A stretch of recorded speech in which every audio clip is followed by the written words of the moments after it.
Isso é o que um engenheiro da NASA escreveu em uma mensagem privada que desde então percorreu metade da internet. E a agência não negou da forma que você esperaria. Eles emitiram comunicados sobre telemetria, falaram sobre anomalias, usaram a palavra inexplicado em um comunicado oficial, que é o tipo de palavra que a NASA só usa quando a alternativa é pior. O que acompanhou nossos astronautas de volta da Lua é, dependendo de quem você pergunta, um fragmento de detritos, um fantasma de navegação, um erro de medição, ou algo que as pessoas mais próximas dos dados ainda não estão dispostas a colocar no registro oficial. Isso é o que sabemos, isso é o que não sabemos. E isso é porque o silêncio de Houston durou mais do que qualquer silêncio anterior. Vamos começar pela missão em si, porque o contexto importa. A Artemis II foi lançada nas primeiras horas de uma manhã de abril de 2026, transportando 4 astronautas em um voo de 10 dias ao redor da Lua e de volta. Foi o primeiro voo tripulado da espaçonave Orion além da órbita baixa da Terra. A primeira vez que seres humanos ultrapassaram os cinturões de Van Allen em mais de 50 anos. O perfil da missão era conservador por design, sem pouso lunar, sem inserção orbital, apenas uma trajetória de retorno livre, um grande arco ao redor do lado distante da Lua e uma ameriçagem no Pacífico. Funcionou. A tripulação voltou para casa. A cápsula atingiu a água a poucos quilômetros do alvo. Por todas as métricas que o público recebeu, a Artemis II foi um ensaio impecável para a Artemis III, as missões de pouso programadas para o ano seguinte. Essa foi a versão pública. A versão privada começou a aparecer em pedaços cerca de 3 semanas depois do ameriçagem, quando um engenheiro que trabalhava na equipe de navegação no Johnson Space Center enviou uma mensagem para um colega no Goddard. A mensagem foi encaminhada, depois encaminhada de novo. Quando chegou a alguém que tirou um print e postou em um fórum, já tinha sido lida por pessoas suficientes para que a NASA não pudesse mais fingir que não existia.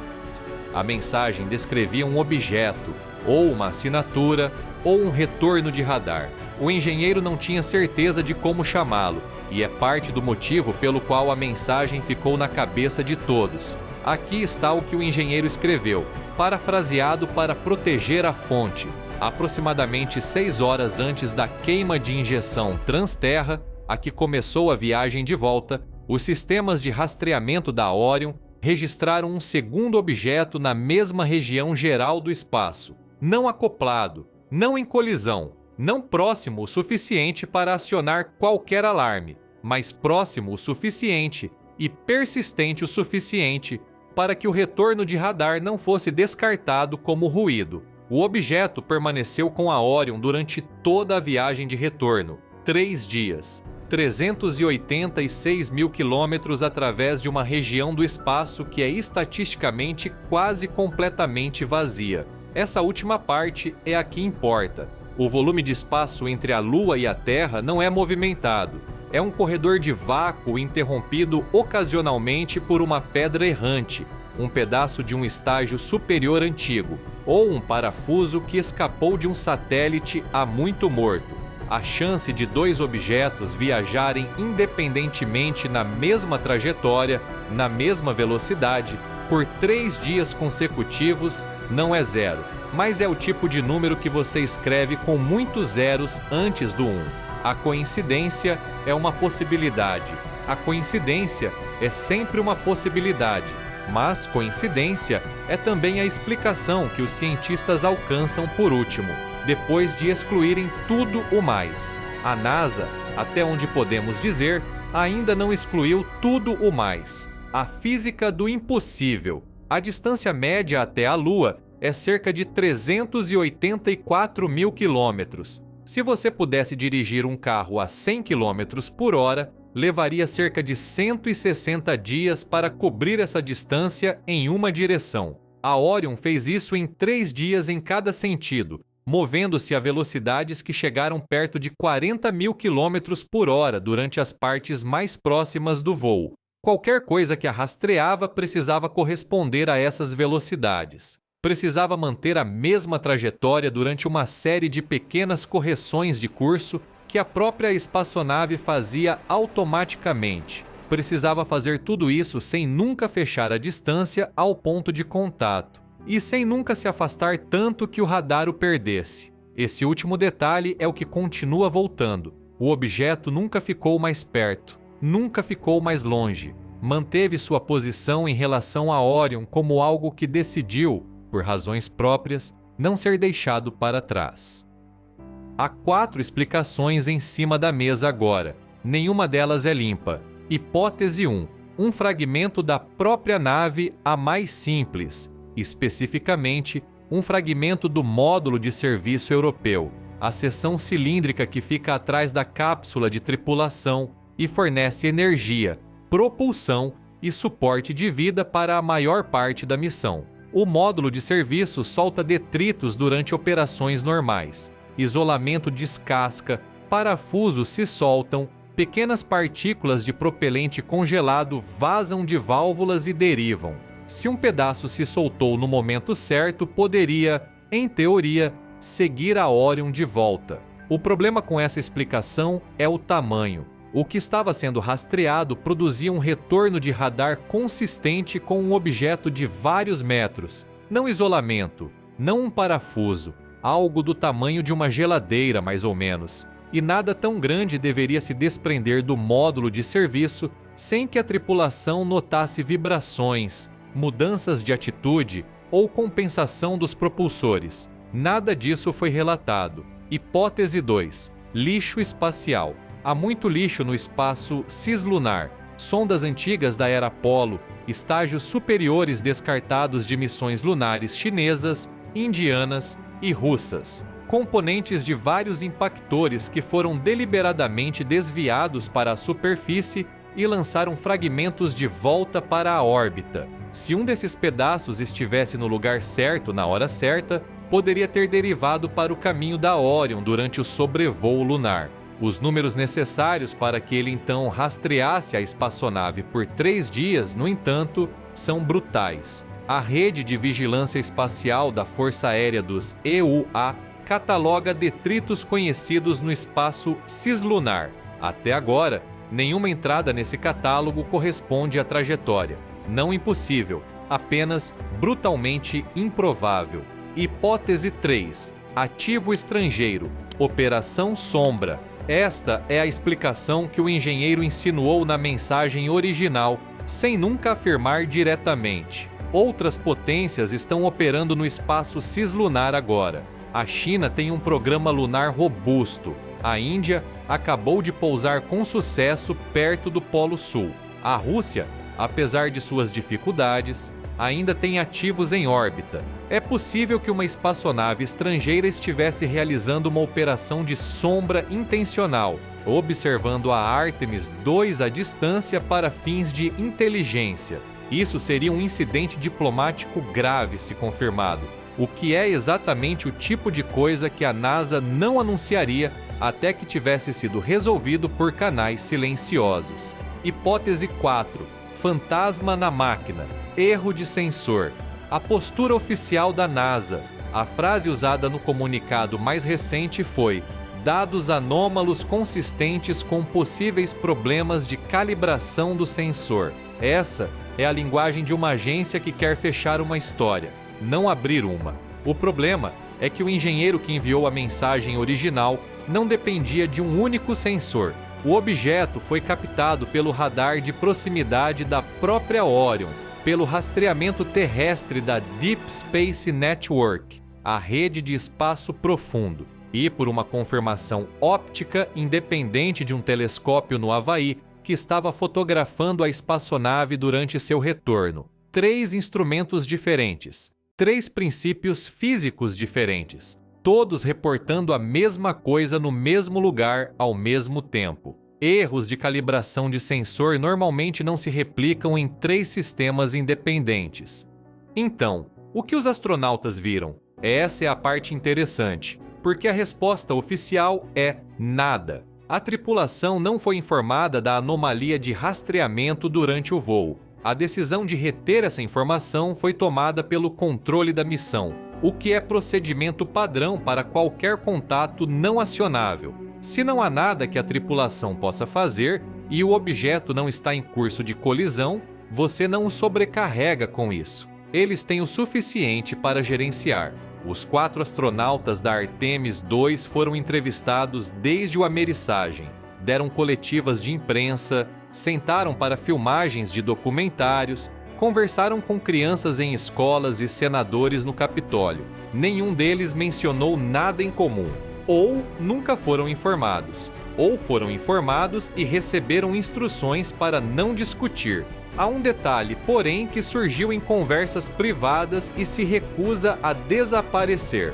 Durante a viagem de retorno, o comandante da missão pediu confirmação de rastreamento de trajetória a Houston 2 vezes. 2 vezes em 12 horas, o que não é uma frequência alta para uma pergunta de rotina, mas é incomum o suficiente para que alguém tenha anotado no registro de voo. As transcrições dessas trocas não foram divulgadas. As anotações do registro de voo foram, elas dizem, no estilo declarativo seco da documentação da NASA, que o comandante solicitou verificação de trajetória e recebeu dados nominais. O que o comandante viu, se é que viu alguma coisa, não foi descrito publicamente. Se você fosse um daqueles 4 astronautas, a experiência de olhar pela janela da Orion seria algo que quase ninguém vivo pode afirmar ter compartilhado. A vista da Lua de perto, a Terra encolhendo até se tornar uma pequena esfera azul na distância, a escuridão entre eles, mais profunda e mais vazia do que qualquer céu que você já olhou à noite. Imagine estar a 3 dias de casa, disparando por esse vazio a mais de 37 mil quilômetros por hora, olhando pelo silêncio das estrelas e vendo um ponto de luz que não deveria estar lá. Não uma estrela, porque se movia com você. Não um planeta, porque estava próximo demais. Um pequeno reflexo constante mantendo sua distância dia após dia, enquanto o controle em terra garantia que tudo estava nominal. Qualquer que fosse, você não dormiria bem. Há precedente para esse tipo de coisa, e é parte do que deixa os engenheiros nervosos. As missões Apollo tinham sua própria lista de avistamentos inexplicados. Buzz Aldrin, na Apollo 11, reportou ver um objeto fora da espaçonave na viagem para a Lua, que nenhum dos tripulantes conseguia identificar. Eles reportaram a Houston. Houston disse que provavelmente era o estágio superior descartado do Saturno V. Aldrin verificou a posição do estágio superior. Não estava onde o objeto estava. Décadas depois, em entrevistas, Aldrin disse que ainda não sabia o que era e que havia parado de tentar descobrir. A Apollo 12 reportou um objeto similar. A Apollo 17 também. Os relatórios eram quietos, profissionais e consistentes. Observadores treinados, os humanos mais cuidadosamente selecionados na história da aviação, olhando pelas janelas e vendo coisas que não conseguiam explicar. Os relatórios foram arquivados e em grande parte esquecidos pelo público, até que começaram a ressurgir em documentos desclassificados nos anos 1990 e 2000.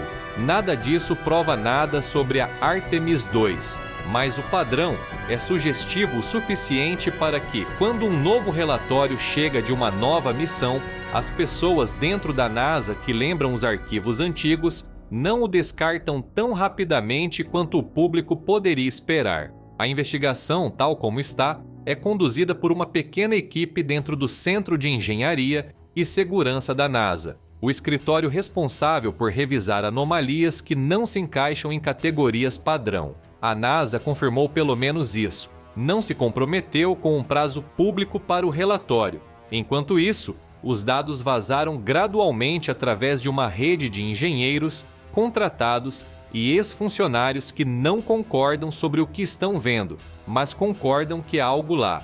Os retornos de radar apareceram em artigos acadêmicos como conjuntos de dados anonimizados. As imagens do telescópio do Havaí foram analisadas independentemente por pesquisadores do MIT e Cornell. Os registros da Deep Space Network foram solicitados por pelo menos 3 organizações de notícias via Lei de Liberdade de Informação. As peças estão saindo, não todas de uma vez e nem sempre na ordem certa, mas as peças estão saindo.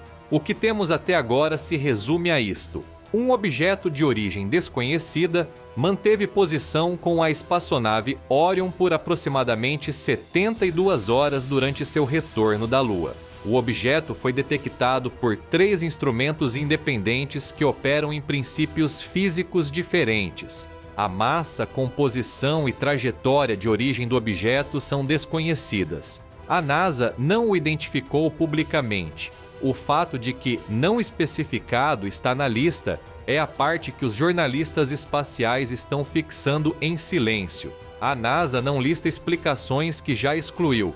A presença de não especificado no documento interno vazado significa que, até agora, os engenheiros responsáveis por resolver isso não foram capazes de eliminar definitivamente a possibilidade de que o que acompanhou a Artemis II de volta seja algo que eles não conseguem identificar com as ferramentas e estruturas disponíveis para eles. Isso não é uma confirmação de nada exótico. É, no entanto, uma admissão educada de que a caixa das coisas que sabemos explicar não continha isso. O engenheiro que enviou a mensagem original foi suspenso, não demitido. Isso é importante. A NASA não preserva as carreiras de fabuladores. Se ele foi suspenso e não demitido, o que vazou era real, e ele tinha acesso legítimo a isso. Onde isso nos deixa? Nos deixa no meio desconfortável. Sabemos que algo aconteceu, não sabemos o que. A agência encarregada de responder a essa pergunta está, por sua própria admissão, ainda trabalhando nisso. O engenheiro que começou essa conversa não está falando publicamente. Os astronautas que voaram a missão não estão discutindo isso. Os dados, o pouco que emergiu, são consistentes com múltiplas explicações, nenhuma das quais se encaixa perfeitamente. A NASA não deixa investigações abertas para sempre. O relatório vai chegar na mesa de alguém. Os engenheiros vão assinar. A versão pública será divulgada com quaisquer ressalvas e redações que pareçam apropriadas. Pode dizer detritos, pode dizer erro de calibração, pode dizer ativo estrangeiro, pode dizer outra coisa. Quando isso acontecer, saberemos mais sobre o que aconteceu no vazio entre a Lua e a Terra durante uma semana de abril deste ano. Até lá, a única coisa honesta a dizer é que algo estava lá, que não deveria estar, e que as pessoas mais próximas da resposta ainda não estão prontas para dá-la. O espaço tem um longo histórico de guardar seus segredos por mais tempo do que queremos. O escuro entre os mundos é paciente, está esperando há mais tempo do que qualquer um de nós está vivo.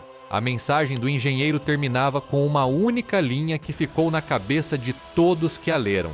Não um aviso, não uma teoria, apenas uma observação, jogada em uma janela de chat tarde de uma terça-feira, semanas depois do ameriçagem. Só isso. 3 palavras, sem pontuação, sem continuação. O tipo de frase que uma pessoa escreve quando pensou em algo por tempo demais e finalmente precisa colocá-lo em algum lugar fora de sua própria cabeça. A investigação vai continuar. A próxima missão vai voar. E em algum lugar nos dados, um pequeno sinal não resolvido vai ficar esperando que alguém descubra o que realmente foi. O universo raramente nos conta as coisas no nosso ritmo. Ele conta quando está pronto, e não um momento antes. Se este vídeo ficou na sua cabeça, compartilhe com alguém. Inscreva-se para um novo vídeo toda semana. Até a próxima!